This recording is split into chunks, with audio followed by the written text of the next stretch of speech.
Muy buenas tardes, estimadas amigas y amigos que nos sintonizan en XHINS y en el 100.1 de FM. En Radio Tecnológico estamos cercanos al 35 aniversario. Esta estación, que es la primera estación cultural en Saltillo, fue fundada el 14 de septiembre de 1991. Y el programa Agenda 21, que lo tuvimos en la década de los 2000, de 2006 a 2010 aproximadamente. Bueno, pues esta es una segunda época. El día de hoy tenemos el gusto de tener como invitada a la doctora Isela Cortés, Isela Janet Cortés Ruiz. Sí. Ajá. Pues buenas tardes otra vez y muchas gracias por venir, Isela. No, buenas tardes y muchas gracias por invitarme. Realmente me siento muy honrada de poder estar aquí en Radio Tecnológico en la 100.1 FM. Gracias. Bueno, pues la idea de que nos acompañe Isela Cortés, estimados amigos, estimadas amigas, es que hablemos de urbanismo. El día de hoy estaremos hablando de ese tema que a todos nos ocupa o que nos preocupa al menos. Isela Cortés es miembro de la Asociación Mexicana de Urbanistas Coahuila. Ella es la secretaria de vinculación, ¿es así, Isela? Sí, soy la coordinadora de vinculación de la Asociación Mexicana de Urbanistas, Delegación Coahuila, y también hago una representación a nivel nacional de la Asociación Mexicana de Urbanistas en el Comité Consultivo Nacional de Normalización y Ordenamiento Territorial. Exactamente, muy interesante. Pues te pedí que me enviaras una síntesis, una sinopsis. Realmente pues eres joven y tienes mucho trabajo. Empecemos con el tema del urbanismo y al final del programa, si estás de acuerdo, pues lo que podríamos hacer sería preguntarte un poco de tu carrera profesional. Bueno, les adelanto, sí. Isela Cortés es ingeniera civil aquí de la Universidad Autónoma de Coahuila. Lobos, eres lobita y castor. Sí, lobita y castor. Castor, ¿verdad? Castor Claro de ingeniería civil y temas muy interesantes que nos explicará Isela más adelante al final del programa con temas de concreto, caracterización estructural, patología, riesgos, estudios de riesgo que has hecho. Muy bien, Isela, pues para entrar en materia, el tema del urbanismo. ¿Qué es el urbanismo? ¿Quién trabaja con el urbanismo? ¿Cuáles serían las grandes áreas que trabajamos en el urbanismo? Sí, pues mira, el urbanismo es una disciplina que estudia y planea la gestión y el crecimiento de una población, ¿verdad? De una ciudad. Y bueno, pues dentro de esta tiene una gran importancia y relevancia, y quienes están gestionando ese crecimiento es precisamente el municipio, el gobierno del estado y aunado de eso pues entidades federales, ¿verdad? Este crecimiento lo hemos observado de una manera desmedida, y aun y cuando se han gestionado el crecimiento, se ha visto más enfocado en lo que son las vialidades, como los 30 puentes construidos en el estado, bueno, más bien en Saltillo, ¿verdad? Y que bueno, nos ha hecho cambiar del estado de a pie al estado de automóviles, donde pues se ha habido un gran auge de automóviles, y que ya en el presente año pues hemos tenido congestionamiento vial. Es muy interesante el convivir con los urbanistas. Digo, tengo el gusto de haber participado con ustedes en algunas reuniones y escuché un término que me impactó, por decir de alguna manera, que algunos colegas urbanistas les llaman puentes antipeatonales. ¿Cuál es el sentido de esto? Sí, bueno, pues el sentido de esto es de que muchos de los puentes peatonales que no fueron visualizados al momento de realizar los puentes vehiculares, que se tenían planeado 30 para Saltillo, y que a medida de que se fueron construyendo, se construyeron alrededor de 26, 27. En estos puentes pues no se adecuaron, no se visualizaron que tendría que tener puentes peatonales, ¿sí? Si nosotros podemos ver en la parte norte de Saltillo, por donde se encuentra Soriana San Isidro, ahí sí hubo un paso de desnivel peatonal que sí fue de cierta manera contemplado en ese entonces, ¿verdad? Pero ya cuando nos vamos hacia a los otros puentes que se estuvieron gestionando y realizando, pues no se vio esa visualización, ¿no? De que tendríamos que tener un puente antes y después, si se iban a hacer subterráneos o se iban a hacer de manera elevada, y bueno, algunos de los puentes que se hicieron de manera elevada pues no cumple con ciertas condiciones para que el peatón pueda pasar por ahí, o sea, carecían de rampas, más bien se hacían con escalinatas, cuestión de las que no se pudiera poder visualizar el uso de estas rampas. Y bueno, y aún y cuando se hicieron con las rampas, bueno, pues tampoco se visualizó que hubiera una persona pasando en silla de ruedas o en andador que tuviera un cierto nivel, sí, ¿verdad? O un cierto ángulo, sí, que pudiese descansar la persona, sí, que iba en la silla de ruedas o que iba empujando a la silla de ruedas. Entonces, no están pensados para las peatones, para la gente discapacitadas, ajá, ¿sí? Sí. Entonces creo que no se ha pensado en eso. El ancho de los peatones no cumple con ciertas especificaciones para la discapacidad, y bueno, pues eso es lo que ha provocado que no todas las personas puedan transitar por esos puentes. Y en algunas avenidas están muy distantes. Tendrías que caminar muchísimo para llegar a un puente. Sí, porque realmente como no fue planeado para las personas, de los a pie. Puentes, sí, de a pie, los puentes vehiculares, pues obviamente no se tenía contemplado esos puentes peatonales, de tal manera que entre un puente y otro hay una cierta distancia donde cuando vas subiendo el puente, aquí se encuentra un puente peatonal, pero en el siguiente tramo no. Y así sucesivamente en diferentes tramos tenemos las salidas de acceso y de ingreso a los puentes, pero no tenemos esa distribución para los peatones. Los peatones. Y como puente deprimido, como acceso deprimido, solamente está el del distribuidor vial de B. Carranza, ¿verdad? Por Soriana. Sí, San ese Isidro. es el único. Es el único, y creo que fue el único pensado para los peatones. Es el único que está diseñado, sí, que fue diseñado de origen. Y realmente es muy cómodo, es muy agradable, sí me ha tocado. Intento caminar de vez en cuando y sí es seguro. Y aparte de que tiene una zona en donde pues fue contemplado el área verde, en donde pues ahí mismo se hicieron estos muros verdes que ayudan a la persona que va pasando a tener esa tranquilidad, esa movilidad, esa disposición para que puedan fluir de manera adecuada. ¿Qué temas serían los temas críticos en tu perspectiva del urbanismo? Ya vimos que, bueno, la movilidad es uno, ¿verdad? No sé cómo se llama en urbanismo, si la ciudad es humana en el sentido de que sea caminable o habitable, no sé cómo. Creo que más se ha pensado en ciudades inteligentes, pero ciudades inteligentes para automóviles, no en ciudades inteligentes para el peatón. Entonces, aquí lo que nosotros tenemos que sentar las bases es en el peatón, y poder dar esas disposiciones como corredores urbanos, como equipamientos en determinadas áreas, porque Saltillo cada vez va siendo más grande, y aun y cuando pues la mancha urbana va creciendo, pues estamos en zonas precisamente de zona industrial, donde tenemos Ramos Arizpe, Arteaga, Derramadero, que bueno, que en algún momento pues nos van a rodear, ¿verdad? Que nos están rodeando ya en Saltillo, y que bueno, esa zona industrial pues sí, no está pensada para los peatones, y bueno, pues también hay contaminantes, y hay cosas que se deben de trabajar en cuanto a la ecología, a la sustentabilidad y al sostenimiento de la ciudad. Sí, leyendo tu sinopsis, tienes tú en varios puntos de tus trabajos el tema de ciudades resilientes, de ciudades sustentables. ¿La resiliencia en qué sentido? De la resiliencia de una ciudad, ¿cómo lo conciben ustedes?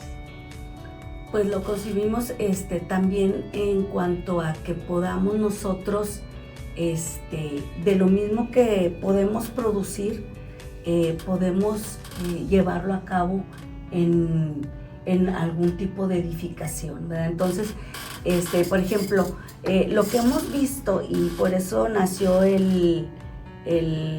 la línea de investigación que estamos llevando a cabo, es precisamente porque vemos que muchos artesanos que manejan la fibra de lechuguilla pues no han estado teniendo esas ventas que se tenían anteriormente, de estropajos, de talladores, entonces esa fibra, y como la zona urbana, la zona industrial está creciendo, pues bueno, se pretende utilizar ese tipo de fibra para poderla poner en el concreto y poder hacer y poder darle al artesano ese tipo de cuestión económica, ¿verdad? Porque de un problema socioeconómico debe de nacer un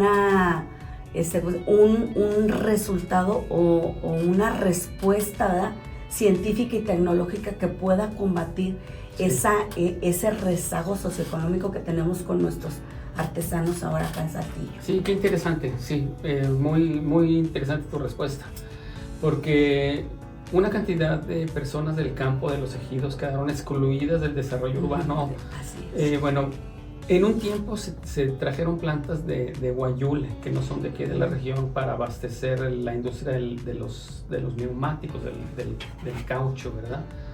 Que después salieron por lo que fue el proceso de vulcanización para los neumáticos, que es ya caucho sintético, entonces ya el guayule ya no se ocupó, pero quedaron, por ejemplo, la colonia guayulera, donde había plantíos, había gente trabajando con estas fibras y con la goma, pues, y quedó la forestal, ¿verdad?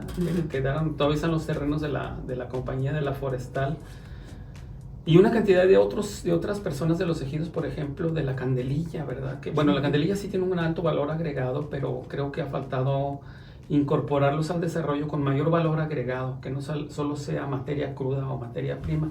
Pero en tu caso, bueno, regresando al tema, es una de tus áreas de investigación ya profesional, que es la incorporación de fibra a los concretos. Sí, a los concretos. ¿Cómo funciona esto? Bueno, pues esto se va incorporando algún porcentaje de fibra al concreto, y se va viendo algunos mecanismos que deben de tener contemplados, como la resistencia a la compresión, la resistencia a la flexión, la abrasión, tanto de materiales del agregado grueso, del agregado fino, que viene siendo la grava, la arena, algunos cementantes suplementarios, por ejemplo, la ceniza volante de la hidrocarboeléctrica de Nava, ¿verdad?, que son desechos y que se pueden utilizar en adición o en sustitución de algún cementante para poder realizar ese tipo de concretos especiales y ecomateriales de la construcción. Y aproximadamente en qué porcentaje o en qué volumen aproximadamente se agregan las fibras o la ceniza volante en esos cementos especiales. Sí, bueno, la ceniza volante se ha utilizado hasta en un 40%, ¿verdad? 30, 35, 40%. Muy alto. Sí, es alto. Ajá. Obviamente se tienen que utilizar cementos como cemento Portland ordinario en vez de un cemento Portland compuesto, pero ahí podemos tenerlo en adición o en sustitución, ¿sí? Sí. En cuanto a porcentajes de fibras, puede rondar entre 0.7 y 0.5% en porcentaje. Y bueno, pues se está viendo la viabilidad de cómo podemos absorber un poquito más en el incremento o decremento de las resistencias, pues que ya habíamos hablado al respecto, de tanto a flexión como a compresión, como a tensión diametral, como algunas otras pruebas propias del laboratorio que podemos realizar de acuerdo a un diseño experimental. ¿Tú tienes información o conocimiento del uso de escorias metalúrgicas para el cemento? Sí, de hecho también se pueden utilizar ese tipo de escorias, ya sea en filler para poder densificar los concretos, o bien también a manera de fibra de acero, ¿sí? Fibras, sí. También como fibras o rebabas que se pueden utilizar como fibras, o microfibras, ¿verdad? Las microfibras son de 3 milímetros, las macrofibras estructurales son a partir de los 6 milímetros. Y en el caso del Ixtle, ¿de qué longitud son las fibras que se usan? Bueno, se van a utilizar dos tipos, la de 3 milímetros y la de 6 milímetros, y bueno, pues ahí va a depender un poquito la relación de aspecto, ¿verdad?, de acuerdo a su diámetro y a su longitud. Sí, te hago estas preguntas porque, como sabes, aquí en el TEC de Saltillo tenemos la ingeniería en materiales. Así. Yo soy biólogo de formación, pero tengo 30 años trabajando con los ingenieros en materiales y algo les he aprendido. Entonces, bueno, los materiales básicos por composición son los metales, los cerámicos y los plásticos o polímeros. Y una cuarta forma serían los compuestos. Y los materiales compuestos tienes 2 tipos o 3 tipos, y las propiedades mecánicas se ven incrementadas cuando tú agregas partículas, ya sea en forma de nódulos o en fibras. Sí. Pero estoy viendo que 0.5 o 0.7 son cantidades muy pequeñas y suficientes, por lo que veo, para modificar las propiedades, ¿verdad? Sí, se modifican las propiedades, pero pues también se puede jugar con esos porcentajes y ver qué tan factible es ya en un piso, ya en planta, ¿verdad? Y entonces, pues bueno, eso nos va a dar la fiabilidad y pues podemos revisar la superficie de rodamiento y la planicidad del mismo. Sí, me fui mucho por ahí porque tengo siempre muchas curiosidades científicas, pero estábamos con el tema del urbanismo, ¿verdad? Te preguntaba yo, además de la movilidad, ¿cuáles otros temas críticos consideras en el tema del urbanismo? Sí, bueno, pues alguno de estos temas puede ser que no tenemos, ¿cómo le puedo decir? Pues ya lo que es vivienda, movilidad, medio ambiente, agua, medios o espacios públicos, desarrollo público, sostenido y sustentable. Sí. Eso es lo que tú llamabas equipamiento. Sí, ¿A qué le llamamos el equipamiento urbano? El equipamiento urbano es, por decir, si yo en mi comunidad o dentro de donde tengo la habitabilidad, tengo alguna dependencia de gobierno, donde voy a pagar el agua, donde voy a pagar la luz, tengo centro comercial, tengo parques de recreación, tengo escuelas, tengo universidad, tengo secundaria. Entonces a todo eso le llamamos equipamiento, y que ese equipamiento pues obviamente debe estar cerca de donde está la zona habitable, precisamente para que la movilidad sea pues más ágil, más fácil. Claro. Que no tengas que recorrer toda la ciudad para ir a una primaria, a una secundaria, a un centro comercial, a pagar tus tu agua, tu luz y servicios públicos. He visto, Isela, en la Asociación Mexicana de Urbanistas que es una asociación muy proactiva, muy bien relacionada, muy bien vinculada con los gobiernos, tanto el municipal como el estatal principalmente, y que colaboran, ¿verdad? Colaboran con estudios o con opiniones, pero también es un gremio crítico. También he visto pues ese tema, como te decía, de los puentes antipeatonales, que fue la primera vez que yo escuché esa denominación, y que de inmediato dices, sí, no están hechos pensado, eso no está hecho pensado en la gente que camina, sino en los automóviles. Y bueno, hago este preámbulo para preguntarte un tema crítico, que es el del agua. O sea, mencionaste ahorita entre varios temas. ¿Cómo estamos en el tema del drenaje en la ciudad? ¿Cómo lo ves?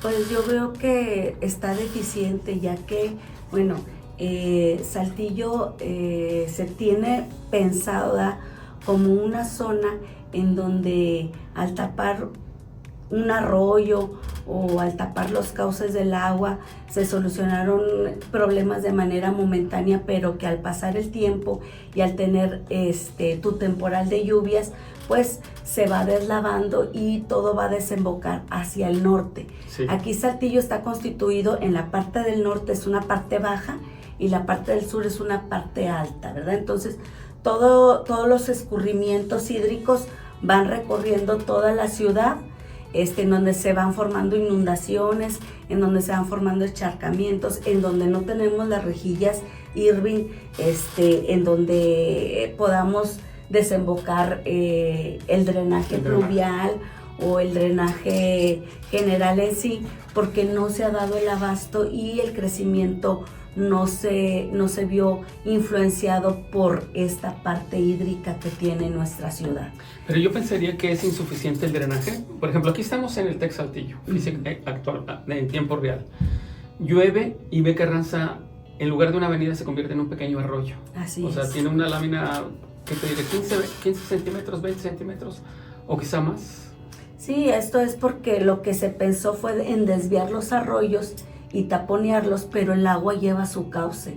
Entonces, si por ahí pasaba antes el agua, por ahí va a pasar. y no va a pedir permiso, sino simplemente se va a desembocar en donde se tenga que desembocar y no tenemos esos drenajes pluviales que requiere nuestra ciudad para que no exista ese tipo de encharcamientos. Quedó Y chico aparte, el sistema para y el aparte tamaño. no tenemos ese tipo de infraestructura, por decir los pavimentos permeables que requiere nuestra ciudad, ¿verdad?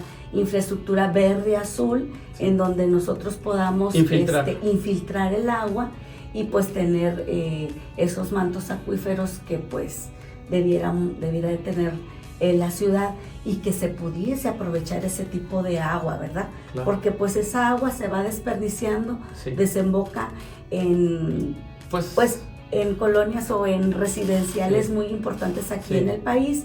Y bueno, pues esas casas presentan agrietamientos claro. y daños estructurales severos porque pues no se desplantan en una estratigrafía firme o la estratigrafía del terreno estaba conformada para otro uso de suelo como el agrícola. Claro. Y ahora se ha cambiado ese uso de suelo desmedido sin cambiar las condiciones del suelo. Sí. ¿Sí? No ha habido una conformación tal del suelo que permita levantar esas edificaciones que ahorita pues están sufriendo daños importantes. Sí, bueno, estos días estuvo tremendo. Afortunado, pues yo como amante de la naturaleza, digo que llueva. Y las personas pues nos tenemos que adaptar, tenemos que aguantarnos. La vegetación se va a poner hermosa, los árboles se están fortaleciendo. Plantamos hace unos 3, 4 años arbolitos en la plaza que queda cerca de mi casa, están felices y pues van a crecer varios centímetros estos días. Pero los daños económicos son grandes, o sea, hay automóviles que se dañaron, ¿verdad? Hay casas que se dañan en su infraestructura, entonces hay un desbalance, sí. O más bien no está balanceado. Y es que para ser así exacto, o sea, la ciudad es la primera, pues viene siendo nuestra primera trinchera, ¿verdad? Es el ecosistema que nosotros estamos construyendo, ¿verdad? Sí. Y construyéndolo de una manera, pues, mal, ¿verdad? Porque no la construimos como debiera ser. Y aparte de eso, pues, la vulnerabilidad crece. ¿Pero por qué crece esta vulnerabilidad? Porque construimos en arroyos que no debemos de construir, porque construimos en un suelo que no debiéramos de construir, porque contaminamos los arroyos que no deberíamos de contaminar. Claro. Y no somos como para poder rehabilitar, reforzar o bien formar brigadas en donde la misma comunidad pueda limpiar esos arroyos o sea, todo se deja a que el gobierno no lo hace, el municipio no lo hace, la federación no lo hace, pero nosotros lo hacemos. Claro, eso era lo que te iba a comentar. Mencionaste mencionaste sustratos permeables, no sé, dijiste asfalto o concreto permeable. Son concretos permeables que dejan, pues obviamente, infiltrar el agua hacia el subsuelo. Claro. ¿Sí? Tenemos aquí en Saltillo algunas obras para infiltrar agua. Tenemos lo que le llamamos presas de gaviones. Tenemos alrededor de 100 presas de gaviones en las bajadas de los arroyos temporales, ¿verdad? Uh-huh. Eso los puso la ciudad y también ha aportado Aguas de Saltillo. Entiendo que han hecho algo de infraestructura a ellos y que van a hacer algunas inversiones adicionales. Es lo único que yo sé que tengamos para infiltrar agua. ¿Qué hacen los ciudadanos para infiltrar agua? Quizá inconscientemente. Si plantamos un árbol, estamos ayudando a infiltrar agua, porque el árbol frena la velocidad de caída de la lluvia y la pequeña vegetación que está en la sombra de ese árbol también será una segunda esponja y permitirán. Y esas pequeñas herbáceas pues penetran el suelo, ¿verdad? De otra manera el suelo, pues la superficie se va a volver impermeable. Entonces, la infraestructura verde, de una manera quizás indirecta o a lo mejor inconsciente, nos ayuda a la infraestructura azul, a infiltrar agua a nuestros acuíferos. Pero quería comentarte que en la ciudad de Guadalajara, en algunos fraccionamientos, por norma deben de poner pozo de infiltración los vecinos, que son caros, claro, son fraccionamientos caros. Fui a la casa de un cuñado mío en Guadalajara, Valle Real se llama su colonia. Entonces salgo al jardín, es un pequeño jardín, pero pues todos los jardines en Guadalajara, la vegetación es hermosa, igual que en Querétaro, otro clima. Y me llamó mucho la atención que en el centro del césped vi una coladera. Entonces me llama mucho la atención como una coladera en un jardín, ¿verdad? Entonces le digo, oye, José Alejandro, ¿y esto? Dice, es un pozo de infiltración y todos estamos obligados a un pozo de infiltración. Y los pozos de infiltración, pues son estructuras que van desde 10 hasta 15 metros o más de profundidad y en un diámetro de entre 1 metro 50, llenos de material rocoso, ¿verdad? Entonces se llena el pozo y lentamente se infiltra el acuífero. Claro que es una obra cara, después de algún tiempo también se van a asolvar y van a requerir mantenimiento, pero creo que vale la pena. Quizás no cada particular, pero quizás como infraestructura, como equipamiento de la ciudad, en algunos fraccionamientos pudiéramos trabajar con esto. Sí, yo creo que en lugares estratégicos, ¿verdad? Se pudieran implementar este tipo de pozos y que sí, pues nos ayudarían bastante a la comunidad. Claro, estamos en una plática con la doctora Isela Cortés, quien, bueno, la hemos invitado como miembro de la Asociación Mexicana de Urbanistas, sección Coahuila, y estamos en una plática sobre el urbanismo y la planificación, el desarrollo urbano. Isela, ¿quién se encarga de planificar el desarrollo urbano? ¿Cómo se hace la planificación? Pues ¿Sí hay planificación? Sí, bueno, se supone que debería haber planificación y se supone que desarrollo urbano es quien lleva la batuta, claro, en cuanto al desarrollo urbano, ¿verdad? Como sí, lo dice su nombre. También tenemos el INPLAN, ¿verdad? Y tenemos una rectoría del Atlas de Riesgo, sí, para Saltillo, para Coahuila. Exacto. Y conforme a esos lineamientos, pues se supone que se lleva un desarrollo urbano, ¿sí? Nada más que el desarrollo urbano pues se ha visto incrementado de manera desmedida y de cierta manera desordenada, ¿sí? Porque muchas, por conveniencia o por conflictos de interés, pues han permitido construir en donde no se permitiera construir, sí, y han permitido realizar obras de gran magnitud en lugares donde no existen los estudios idóneos de manera, estudios geotécnicos, geológicos, ¿verdad? Que no pueda tener esa afectación, ¿no? Una de ellas es pues Loma Linda, que pues en su tiempo luego le llamaban hasta Loma Fea, porque realmente en ese lugar pues se supone que estaba restringido, ¿verdad? Porque es un área, pues usted lo puede decir, ¿verdad? Es área, la zona de amortiguamiento del área de protección estatal. Sí, de protección. Entonces, si tú construyes en esos lugares que se supone que son protegidos, claro, de reservas naturales, pues entonces vamos a tener problemas, sí, ¿sí? Y luego ya después que se veía en estos casos de la pandemia, donde bajaban los osos, donde decía los humanos están teniendo una época de restricción, ¿verdad? Y que dices, baja la naturaleza hacia las casas y dices, ¿cómo es posible? Aquí estaban, aquí vivían. Claro. Entonces, ¿quién está invadiendo a quién? Sí. ¿Sí? Entonces hay que saber respetar ese desarrollo urbano y poderlo idealizar en una ciudad que pueda ser sostenido, sustentable, que sí, pueda tener esos espacios verdes y precisamente proteger lo que se tenga que proteger, ¿no? Tenemos la Sierra de Zapalinamé, sí, y bueno, pues una biodiversidad de aves muy importantes, claro, que solo existen en esta zona. Entonces, ¿qué debemos de hacer? Protegerlo, ¿verdad? Claro. Sí, me quedé pensando mucho en estos temas que comentas, porque tienes tu experiencia, tienes expertise en ingeniería estructural. Así entonces, me quedé pensando que en el norte de la ciudad hay terrenos a los que les llamaban el barrial, son suelos para agricultura, eran suelos para agricultura, como lo dijiste, profundos, arcillosos, sí, se vuelven, por decir, muy plásticos, por decirlo, muy chiclosos. Sí, entonces es importante un estudio de mecánica de suelos antes de construir y para hacer tu cimentación acorde con el suelo, ¿verdad? Esa es una cosa. La otra cosa que mencionas es que es un tema pues que está pendiente en Saltillo, es el Libramiento Oriente, que sí. potencialmente cruzará por no lo he revisado el proyecto, pero potencialmente cruzaría la zona de amortiguamiento del área de protección estatal de la Sierra de Zapalinamé, ¿verdad? Entonces, pues evidentemente que la planificación es una materia de discusión de alguna forma, porque está el interés público y también está el interés privado. Entonces habrá que ver cómo conciliar esos intereses, en donde los grandes particulares con gran capital y con grandes proyectos, pues que también se pueden armonizar con el interés público, ¿verdad? De la conservación por un lado, de la protección de la infraestructura de la ciudadanía, etcétera. Es un tema difícil.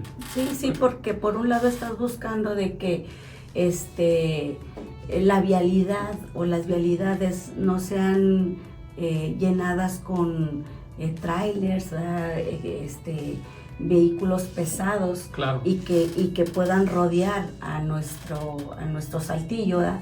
Y por otro lado estás viendo que estás afectando la Sierra de Zapalinamé, sí, ¿verdad?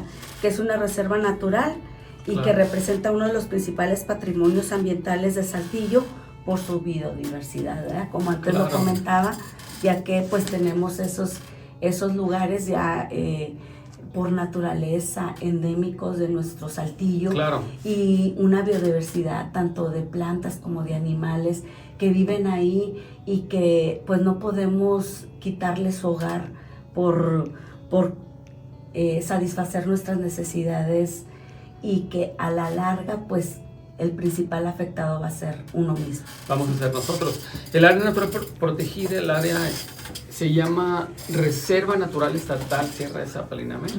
Es de jurisdicción estatal, no es una área natural protegida federal, y son 24,000 hectáreas, que es básicamente detrás de lo que nosotros vemos de la sierra.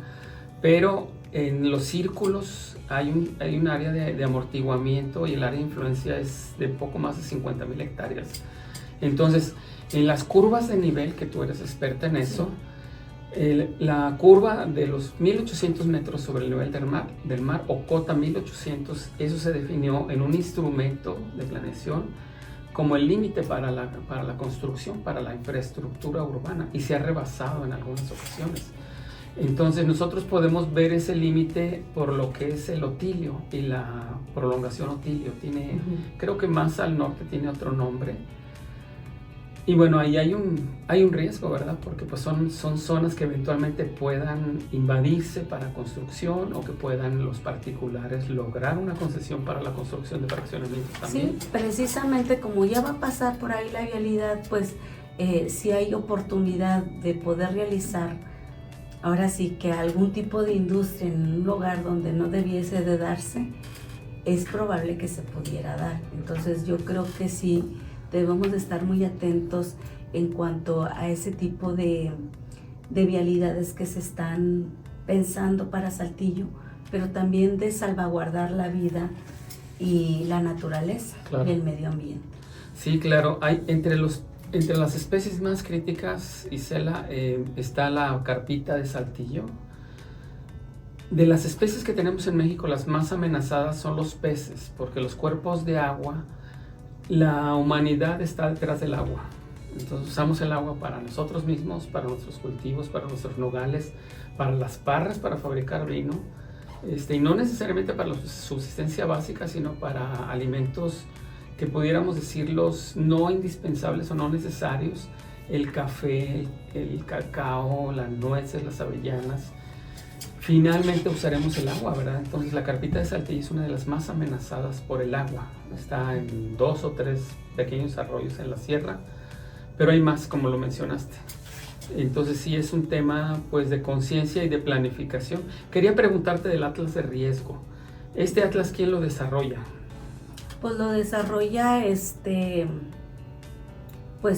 INPLAN, sí, el INPLAN lo desarrolla, y bueno, pues ahí pues vienen algunos tipos de apartados en cuanto a la planificación, ¿verdad? Y a las zonas de riesgo en cuanto a arroyos, Exacto. en cuanto sustancias químicas. Sustancias químicas, sí. Por ejemplo, pues también lo que hemos visto es una contaminación por el fracking, ¿verdad?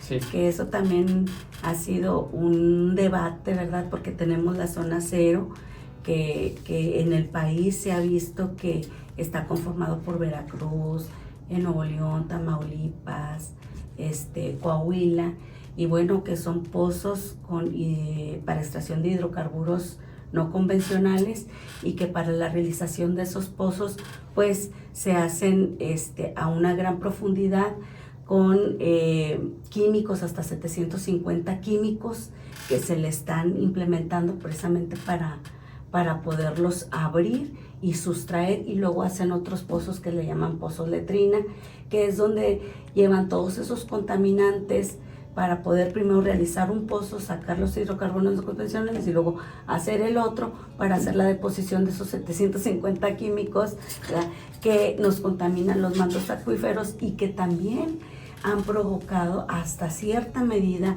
esos pequeños temblores que hemos tenido en la ciudad.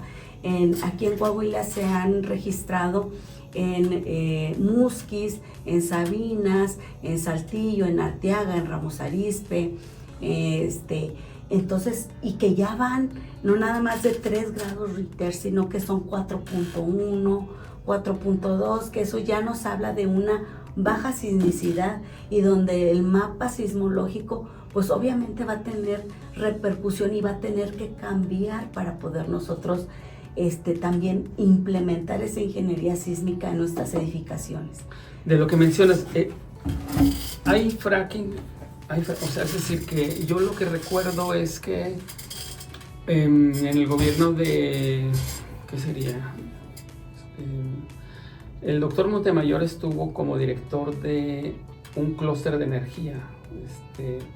Impulsaron mucho la idea de Coahuila, un estado con energía. Entonces estaban tratando de impulsar el fracking, que estaba el boom. Bueno, el boom en Estados Unidos tiene un buen tiempo. Pero después con López Obrador, él pidió una consulta pública y dijo que no había fracking. Mi pregunta es, antes de la consulta ya había fracking, y hay fracking que hace Pemex. ¿Sí hay fracking? Sí ha existido, y en muchas ocasiones pues sí se ha dado, ¿verdad? Y realmente no se habla mucho de lo mismo, ¿sí?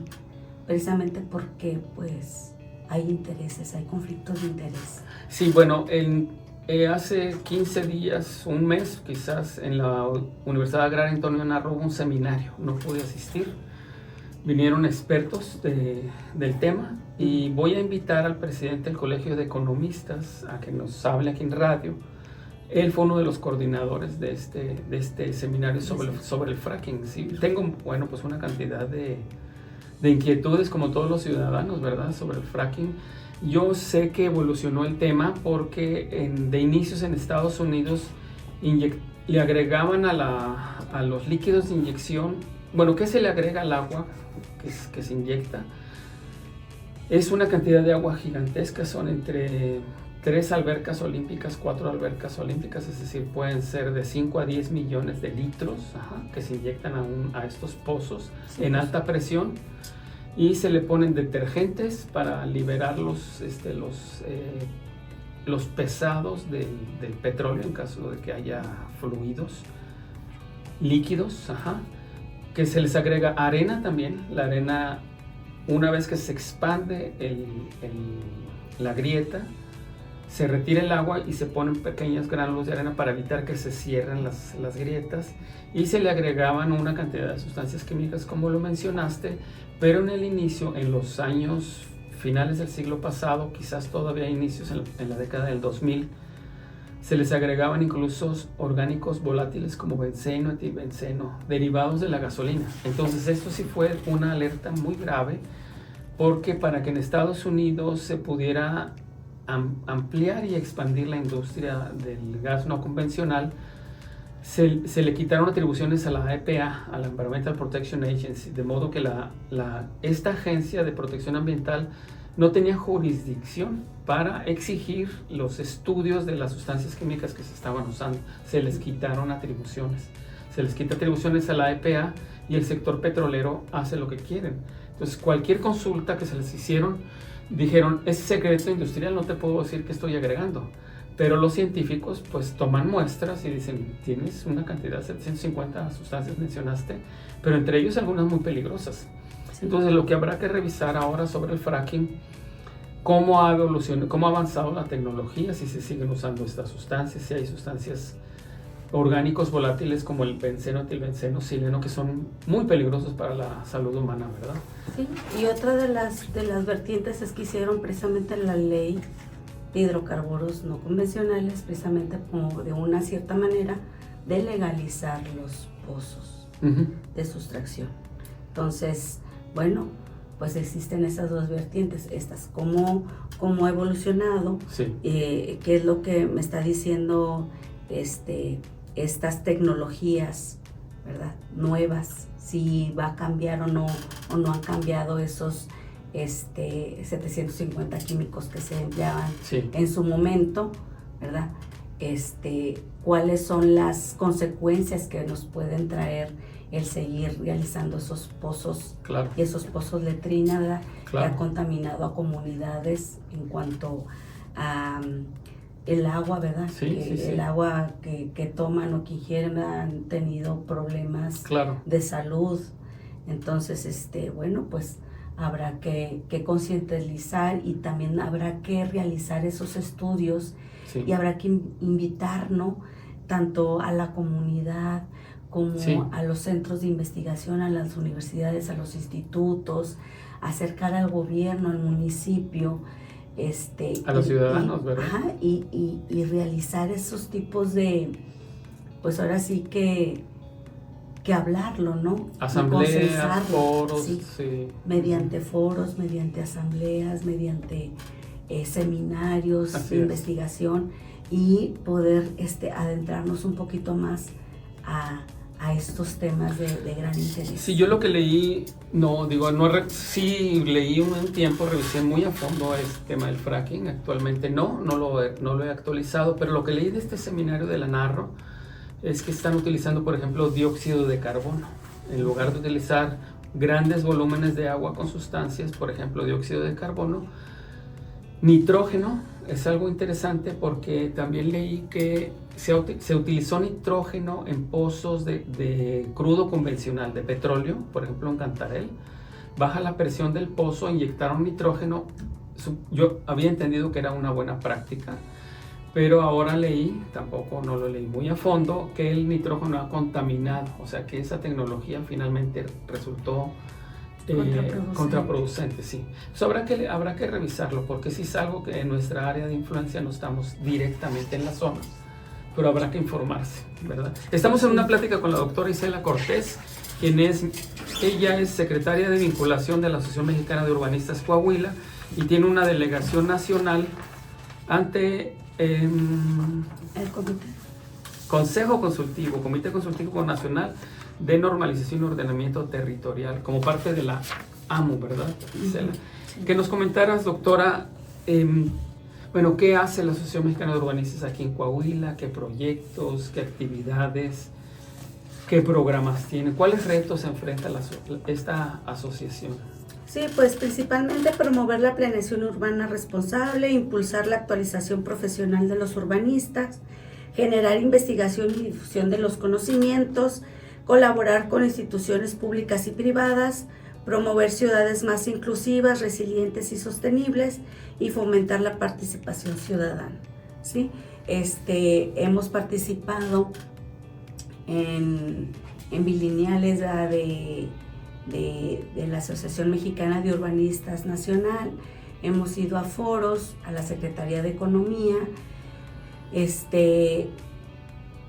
normalmente sesionamos cada mes y vemos algunos temas de interés de la comunidad, nacionales, y bueno, pues tomamos cartas en el asunto Y también pues hemos firmado un convenio con la Secretaría de Vivienda y Ordenamiento Territorial, en donde pues estamos en funciones con ellos para poder realizar algún foro de interés, ¿sí?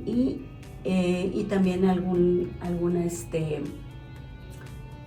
consulta, ¿verdad? Que ellos también pudieran realizar a la Asociación Mexicana de Urbanistas, puesto que estamos conformados con profesionistas de diferentes entidades, ¿verdad?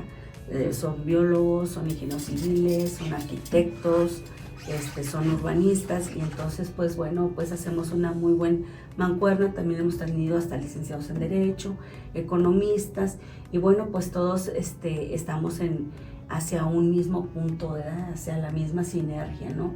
Decir que las ciudades pueden ser las ciudades que soñamos, ¿no? Como la segunda bilineal, que la vamos a tener del 13 al 15 de noviembre en Ciudad de México. Sí, a ver, entonces comentarles, la Asociación Mexicana de Urbanistas se creó en 1979.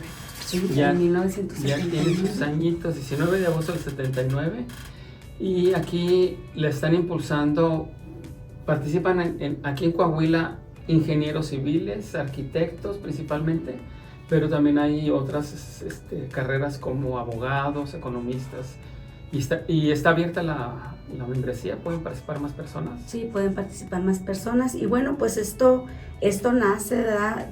Por un grupo de profesionistas egresados de la maestría de urbanismo de la entonces Escuela Nacional de Arquitectura de la UNAM, y bueno, pues ya hoy en día pues ya tiene 46 años, y bueno, pues está estructurada para pues contar con una entidad en cada una de las 32 entidades federativas de México. Sí. ¿Verdad? Entonces, pues está abierto a que se sigan integrando, y bueno, pues los invitamos. Nuestra presidenta es la arquitecta Griselda Salas, y bueno, pues siempre estamos abiertos tanto para cuestionamientos, ¿verdad? De la sociedad, de la población, del gobierno, del municipio, y participamos también en algunas ponencias, ya sean nacionales, estatales o municipales, en donde podemos desarrollar algún estudio de interés. Para seguirlos en redes sociales como Asociación Mexicana de Urbanistas, Coahuila, ¿verdad? Sí. Y ahí encontrarán pues las acciones, los congresos, los seminarios que están realizando, porque vi también que están muy activas en temas de la participación de la mujer en estos temas, como cuestión de impulsar pues a las mujeres. Sí, claro que sí, porque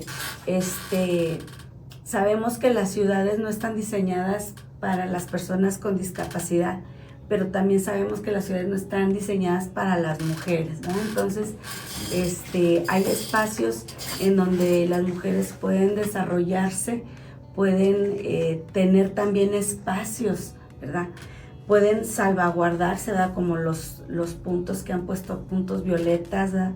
Y que pueden también, desde el ámbito de salvaguardar a una comunidad, como madres que somos, como mujeres que somos, y tener ese sexto sentido, ¿verdad? Que nos ha caracterizado, y que podemos ponerlo al servicio de la comunidad.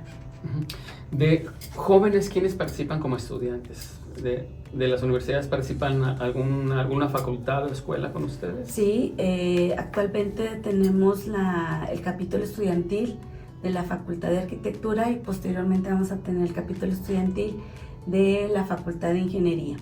Aquí también, pues, aunado a esto, tenemos el capítulo estudiantil de Mujeres que Construyen, ¿verdad? De la Facultad de Ingeniería, en donde, pues, bueno, también vemos esas posibilidades. Por ejemplo, en el medio de la construcción, anteriormente no teníamos zapatos de seguridad, no teníamos chalecos, no teníamos arneses, no contábamos con cascos adecuados para la cabeza de las mujeres, que son un poco más pequeñas. Claro. Y bueno, de lo moda lo que te acomoda, ¿no? Ahora tenemos bota industrial para hombre, que todavía no se ha dado la bota industrial para la mujer, ¿verdad?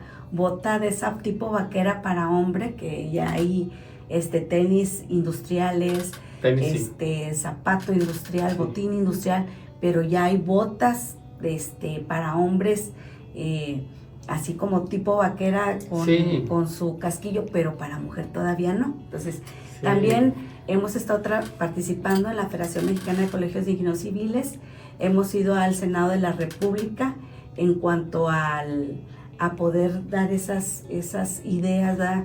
Y estar empujando. ¿Recibiste un premio, doctora? Sí, recibí un premio. ¿Qué fue?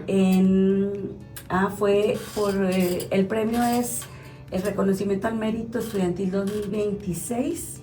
Esta se llevó a cabo en el Palacio de San Lázaro, en la Cámara de Diputados del pues Congreso de la Unión, en donde pues se participaron más de 864 postulantes de todo en el país, diferentes categorías, y bueno, pues resulté galardonada con el reconocimiento al excelencia académica. Pues muchas felicidades. Gracias. ¿En qué fecha fue esto? Esto fue el 8 de junio. 8 de junio, casi el Día del Medio Ambiente. Sí. Muchas felicidades. Pues, gracias. Quiero, antes de concluir, estamos en la recta final del programa, les voy a leer brevemente el inicio de la semblanza de la doctora Isela Janet Cortés Ruiz, para que tengan un poquito más de idea de con quién hemos platicado el día de hoy. La ingeniera Isela Cortés es ingeniera civil, académica, consultora estructural, urbanista e investigadora, con una sólida trayectoria de más de 2 décadas en los ámbitos profesional, docente, científico y gremial. Su trabajo se ha distinguido por integrar la ingeniería estructural, el desarrollo urbano sostenible, la investigación aplicada, la gestión del riesgo y el ordenamiento territorial. Participa activamente en organismos nacionales e internacionales que impulsan el fortalecimiento de la infraestructura y el desarrollo de ciudades más resilientes y sostenibles. Ella es ingeniera civil por la Universidad Autónoma de Coahuila, tiene maestría en ciencias en ingeniería civil con especialidad en estructuras y una especialidad menor en mecánica de suelos, que, como se dieron cuenta, pues fueron parte de los temas del diálogo del día de hoy, por el Instituto de Ingeniería Sísmica de la Universidad de Guadalajara. Tiene estudios doctorales en Ingeniería de Materiales de la Construcción y Estructuras en la Universidad Autónoma de Nuevo León, y actualmente cursa el doctorado en Ingeniería de Materiales en la Universidad Autónoma de Coahuila, con investigación sobre concretos, fibros reforzados con fibras naturales, resistencia residual, materiales sustentables y ecomateriales aplicados a la construcción. Pues es la recta final. Te doy un minuto, doctora, para que nos des un mensaje a los ciudadanos de esta ciudad, de esta bella ciudad. Bueno, pues que desde sus casas, desde los ámbitos en donde se están desarrollando, pues podemos nosotros apoyar en esta planificación urbana. Ya no puede ser ajena a la crisis climática. Cada calle, cada parque, cada vivienda, cada que decidimos si contaminamos los arroyos, si impermeabilizamos el suelo o si damos espacio a que el agua y la naturaleza respiren, cada acción sea en perjuicio o en beneficio. Evaluar la urbanización es nuestra comunidad. Diseñar con infraestructura verde y proteger el suelo de conservación no son decisiones técnicas aisladas, son decisiones éticas. Como urbanista, nuestro compromiso es vincular la academia, el gobierno y la ciudadanía para planificar ciudades que no roben futuro al planeta, ciudades que mitiguen, que se adapten y que se regeneren. Planear bien es cuidar, y esa sería nuestra tarea.